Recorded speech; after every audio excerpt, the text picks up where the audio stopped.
देखिए पीएमटी 2014 का क्वेश्चन है। क्वेश्चन कह रहा है कि a transformer having efficiency of 90% is working on 200 volt and 3 kilowatt power supply. If the current in the secondary coil is 6 ampere, the voltage across the secondary coil and the current in the primary coil respectively are, मतलब वो निकालना है आपको। क्या बता रहा है, जो इफिशियंसी परसेंटेज है वो 90% है। यानी हम कह सकते हैं इफिशियंसी का मतलब क्या होता है, कितना आप आउटपुट देते हैं। ठीक है, हमेशा इफिशियंसी निकालने के लिए पहले आउटपुट की बात की जा रही है। कहते हैं टीचर बड़ा इफिशियंट है। अब टीचर इफिशियंट है और सामने वाले को 2 की टेबल नहीं आती है, ग्रेजुएशन का स्टूडेंट है, तो क्या करेगा टीचर। लेकिन इफिशियंसी टीचर के लिए टीचर का आउटपुट देखना पड़ेगा। ठीक है, और ये कह रहे हैं कि जो और ये वर्क कैसे कर रहा है, 200 वोल्ट सप्लाई पे वर्क कर रहा है। ये जो 200 वोल्ट सप्लाई है, अगर हम पूछें ये एक्चुअली है क्या, तो क्या आप कहेंगे ये 200 वोल्ट क्या है, आउटपुट है या इनपुट है। जो 200 वोल्ट है ये आउटपुट है या इनपुट है, नहीं समझे। मैं हम फिलहाल वी लिखे दे रहे हैं, अभी आपके लिए छोड़ते हैं, अभी थोड़ी देर बाद हम बात करेंगे। 200 वोल्ट ये सप्लाई है और जो पावर है वो है आपकी 3 किलोवाट।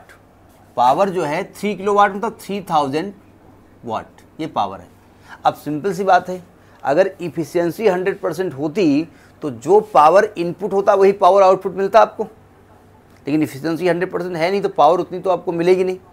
ठीक है, यानी ये इनपुट पावर है, पावर इनपुट है। ठीक है, अगर मैं कहूँ आपसे पावर आउटपुट कितना हो गया, तो आप कहेंगे 90% ऑफ पावर इनपुट होगा, हर चीज़ 90% हो जाएगी। यानी कि आप कह सकते हैं कि 90/100 इंटू पावर इनपुट, ये काट देंगे तो 9 त्रिक 2700 वाट पावर आउटपुट मिलेगी। क्यों, मतलब मैं परसेंटेज से मैंने निकाल लिया आपको। अब कह ये रहे हैं कि अच्छा आगे क्या बताया इन्होंने, if the current in the secondary, मतलब आई इन सेकेंडरी कॉइल, जो आपको आउटपुट मिल रहा है, current in the secondary coil it 6 ampere, तो कहते हैं कि voltage in the voltage across the secondary coil निकालना है, वीएस आपको निकालना है। और कह रहा है कि current in the primary coil IP आपको निकालना है। जरा समझने की कोशिश करो, मैं इसकी बात कर रहा हूँ। अगर आपसे कह रहा है कि इफिशियंसी 90% है, 200 वोल्ट पे वो काम कर रहा है, यानी ये प्राइमरी कॉइल है जहाँ पर हम इनपुट दे रहे हैं, तो ये सब तामझाम आपको दिया हुआ है। अब जरा यहाँ पर अपना फार्मूला लगाने की कोशिश करो, कहाँ से क्या मिलेगा जरा समझिएगा।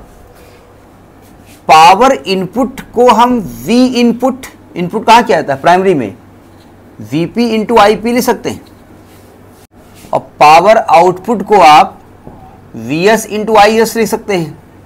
ठीक है, अब आपको क्या क्या मिल रहा है जरा देखने की कोशिश करो। आपको आई एस बोले तो आउटपुट, यानी आपको आई एस मालूम है तो आपको वी आउट मालूम, तो वी एस नहीं निकालेंगे आप, भाई हमको फॉर्मूले मालूम है।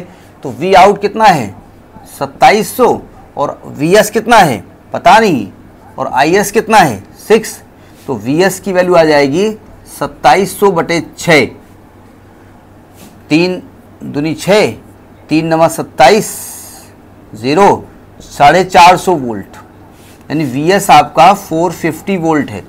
तो 450 का ऑप्शन देखो अगर कोई सही हो, जो भी आएगा 450। अब आपको प्राइमरी, अच्छा ये तो मालूम हो गया, मतलब आउटपुट वोल्टेज जो आ गया है वो 450 वोल्ट आ गया है। अब प्राइमरी में आपको करंट चाहिए, तो प्राइमरी में करंट कैसे निकलेगी, नोट कर लिया ना।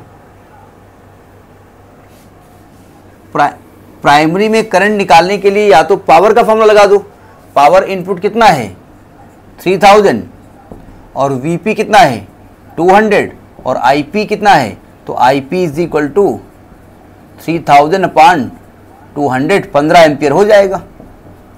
ऐसे लगा दो, या आप जानते हैं कि Vs/Vp is equal to IP/Is, याद है ना।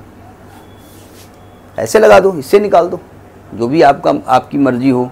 तो यानी 450 वोल्ट और 15 एम्पियर की करंट, कौन सा पार्ट इसका सही दिख रहा है 38, बी पार्ट में वैल्यू दी हुई है। तो ये आपका सही है। ठीक, तो ये आपका PMT 2014 का क्वेश्चन है।